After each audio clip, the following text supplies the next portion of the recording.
Right breaking చూస్తున్నాం. ఇవాళ కర్ణాటకకు తెలంగాణ సీఎం వెళ్లనున్నారు. ఎన్నికల ప్రచారంలో భాగంగా మధ్యాహ్నం 12 గంటలకు గుర్మిట్టుకల్లో కాంగ్రెస్ సభలో రేవంత్ రెడ్డి పాల్గొనబోతున్నారు. ఇక ఈ ప్రచారంలో కాంగ్రెస్ పార్టీ జాతీయ అధ్యక్షుడు ఖర్గేతో కలిసి ఎన్నికల ప్రచారంలో రేవంత్ రెడ్డి పాల్గొంటారు. అనంతరం సాయంత్రం 4 గంటలకు సేడంలో కాంగ్రెస్ నిర్వహించే సభలో ప్రియాంక గాంధీతో కలిసి పాల్గొనబోతున్నారు.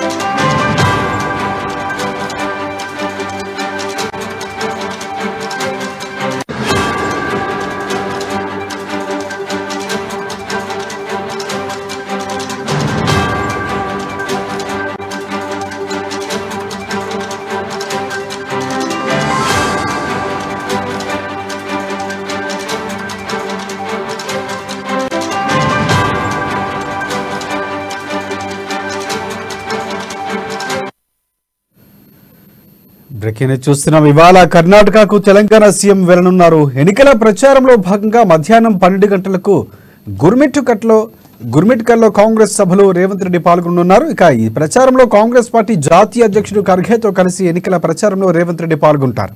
అనంతరం సాయంత్రం 4 గంటలకు సేలంలో కాంగ్రెస్ పార్టీ నిర్వహించే సభలో ప్రియాంక గాంధీతో కలిసి పాల్గొననున్నారు. దీనికి సంబంధించి పూర్తి అప్డేట్స్ అందించేందుకు మా ప్రతినిధి రాంబాబు మనకి ఫోన్లో సిద్ధంగా ఉన్నారు. ఎస్ రాంబాబు, చెప్పండి. రాష్ట్ర ముఖ్యమంత్రి రేవంత్ రెడ్డి ఈ రోజు కర్ణాటకలో ఎన్నికల ప్రచారంలో పాల్గొనబోతున్నారు. మొత్తానికైతే ఇటు తెలంగాణతో పాటుగా మిగతా రాష్ట్రాల్లో కూడా ముఖ్యంగా దక్షిణాదికి సంబంధించినటువంటి రాష్ట్రాలు ఆంధ్రప్రదేశ్, కేరళ, అదేవిధంగా కర్ణాటకలో కూడా ఎన్నికల ప్రచారంలో అయితే పాల్గొంటా ఉన్నారు. ఈ రోజు కర్ణాటకలోని గుర్మిట్కల్లో ముఖ్యమంత్రి రేవంత్ రెడ్డి ఏఐసిసి అధ్యక్షులు మల్లికార్జున ఖర్గేతో కలిసి ప్రచార సభలో పాల్గొననున్నారు. మధ్యాహ్నం 12 గంటలకు ఈ గుర్మిట్కల్లో ముఖ్యమంత్రి అయితే ఈ యొక్క ప్రచార సభలో పాల్గొనున్నారు. దాంతో పాటుగా సాయంత్రం 4 గంటలకు సేడంలో ఏఐసిసి అగ్రనాయకురాలు ప్రియాంక గాంధీతో కలిసి ప్రచార సభలో అయితే పాల్గొంటా ఉన్నారు. ముఖ్యమంత్రి రేవంత్ రెడ్డి ఇటు తెలంగాణలో రోజువారీగా కార్యక్రమాలు నిర్వహించుకుంటున్న, ఇటు ప్రచార కార్యక్రమాలు నిర్వహించుకుంటున్న, అన్ని తానే వ్యవహరిస్తూ రాష్ట్రంలో ఉన్నటువంటి 17 పార్లమెంటు నియోజకవర్గాల పరిధిలో ప్రచారం చేసుకుంటున్న, మరొక వైపు దక్షిణాది రాష్ట్రాల్లో కూడా రేవంత్ రెడ్డి ప్రచార కార్యక్రమాల్లో పాల్గొంటా ఉన్నారు. ఇటు మే 13 తర్వాత ఇటు ఉత్తరాది రాష్ట్రాల్లో కూడా ప్రచారం చేసేటువంటి అవకాశం కనబడుతోంది. మొత్తానికైతే ముఖ్యమంత్రి రేవంత్ రెడ్డి బిజీగా గడుపుతా ఉన్నారు. ఇటు తెలంగాణ రాష్ట్ర ఎన్నికల ప్రచారంతో పాటుగా ఇతర రాష్ట్రాల ప్రచారంలో కూడా పాల్గొంటున్నటువంటి ముఖ్యమంత్రి ఈ రోజైతే కర్ణాటకలోని అంటే ఏఐసిసి అధ్యక్షులు మల్లికార్జున ఖర్గేతో, అదేవిధంగా ఏఐసిసి అగ్రనాయకురాలు ప్రియాంక గాంధీతో కలిసి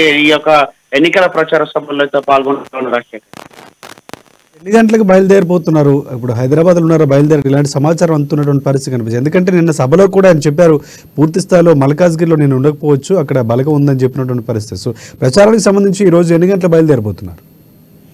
అంటే మనకు దిశలో ముఖ్యమంత్రి రేవంత్ రెడ్డి అయితే ఇక్కడ నుండి బయలుదేరి కర్ణాటక వెళ్తారు. కర్ణాటక వెళ్ళిన తర్వాత ఏఐసిసి అధ్యక్షుడు మల్లికార్జున ఖర్గేను కలిసిన తర్వాత ఇద్దరు కలిసి యొక్క ప్రచార కార్యక్రమానికి అయితే వెళ్ళేటువంటి అవకాశం ఉంది. మొత్తానికైతే ముఖ్యమంత్రి రేవంత్ రెడ్డి అయితే మరికొద్ది సేపట్లో ఇక్కడ హైదరాబాద్ నుండి నేరుగా కర్ణాటక వెళ్ళేటువంటి అవకాశం ఉంది. రాజశేఖర్, మరొకటి అంటే ప్రధానంగా ఎన్నికల ప్రచారంలో ఎక్కడ చూసిన రిజర్వేషన్ అంశం ప్రధానంగా ఉన్నటువంటి పరిస్థితి కనిపిస్తూ ఉంది. రిజర్వేషన్ అంశాన్ని కాంగ్రెస్ పార్టీ ప్రధాన అస్త్రంగా చేసుకుని ముందుకు వెళుతున్నటువంటి పరిస్థితి.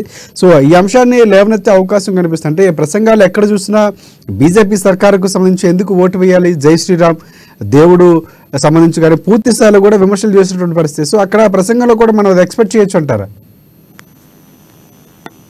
తప్పకుండా రాజశేఖర్, ముఖ్యమంత్రి రేవంత్ రెడ్డి ప్రధానంగా ఇటు బీజేపీ పార్టీకి సంబంధించినటువంటి ముఖ్యంగా వాళ్ళు ఈ దేశంలో ఎలాంటి పని చేయలేదని చెప్పేసి, ముఖ్యంగా అదానీ, అంబానీ లాంటి వాళ్ళకి కార్పొరేట్ సంస్థల కొరకే పనిచేశారని చెప్పి, పేద వర్గాల కొరకు, మధ్యతరగతి వర్గాల కొరకు ఎలాంటి పని చేయలేదని, ఇటు కాంగ్రెస్ పార్టీ ఇటు భారతదేశంలో గుండు పిండితో సహా అంతరిక్షయానం వరకు అన్ని కాంగ్రెస్ పార్టీ ఆధ్వర్యంలోనే, ఇటు ప్రభుత్వ ఆధ్వర్యంలోనే ఈ యొక్క నెలకొల్పినటువంటి సంగతి తెలిసిందే. దీంతో ఇటు బీజేపీ పార్టీ ఎలాంటి ఒక పరిశ్రమలు నెలకొల్పకుండానే ఉన్నటువంటి మొత్తం వాటిని కూడా ఇటు అంబానీ ఆదాని లాంటి లేకపోతే ప్రైవేట్ కంపెనీలకు అమ్మేస్తా ఉన్నది, తాకట్టు పెడతా ఉందని చెప్పేసి ఆరోపణలు చేస్తా ఉన్నారు రేవంత్ రెడ్డి.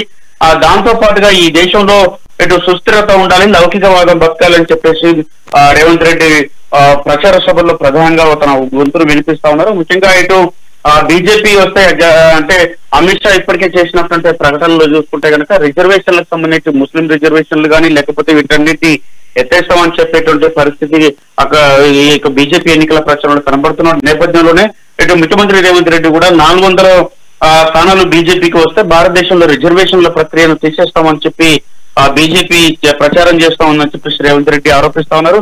ఈ యొక్క రిజర్వేషన్లు కనుక ఎత్తేస్తే ఇటు ఎక్కడైతే ఎస్సీ ఎస్టీ బీసీ మైనారిటీకి సంబంధించినటువంటి ఇది రిజర్వేషన్లు అనేటివి కేవలం ఆర్థిక స్థాయిని బట్టి కాదు, వాళ్ళలో ఉన్నటువంటి సాంఘిక అసమానతలను తొలగించేందుకు ఏర్పాటు చేసినటువంటి ఈ యొక్క వ్యవస్థను రద్దు చేసేటువంటి ప్రక్రియ బీజేపీ పూనుకుంటా ఉన్నది. ఇప్పటికే హిందుత్వ ఎజెండా ముసుగులో అలాంటి పనులు ఆర్ఎస్ఎస్ సంఘ పరివారాలు చేస్తా ఉన్నాయి కాబట్టి దీనికి సంబంధించి రిజర్వేషన్లు ఎత్తేసేటువంటి ప్రమాదం ఉందని చెప్పేసి రేవంత్ రెడ్డి ప్రధానంగా ప్రచారాస్త్రంగా తీసుకున్నారు. ఇది సామాన్య మానవుల్లో కూడా వెళ్ళేటువంటి పరిస్థితి కనపడతా ఉంది. Rajasekhar, right. Thank you updates Rambabu.